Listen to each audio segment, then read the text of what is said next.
What do you think of the Coney video? It's funny, I still haven't seen it. You know, we landed day before yesterday from Sudan. While we were gone is when it hit, and I'm in it, which was funny because I was actually, it was a quote taken when I was talking about the Satellite Sentinel project and shining a light on Omar al-Bashir on war criminals, but it applies to Coney. Listen, anytime you're making the names of people who are charged for war crimes famous, I think that's good. I think the name Omar al-Bashir should be famous. I think people should know it.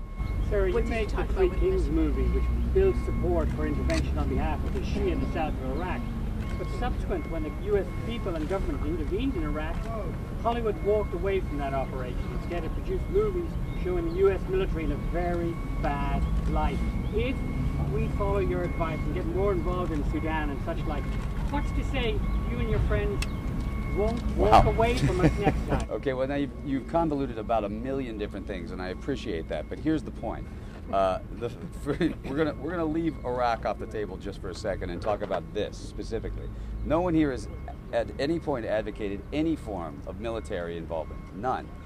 By the United States. No one is really advocating a tremendous amount of money spent. The point is, of course, that this has to be something that we're doing diplomatically. Here's what we do well, and what we probably should have done a little more in Iraq before we got involved.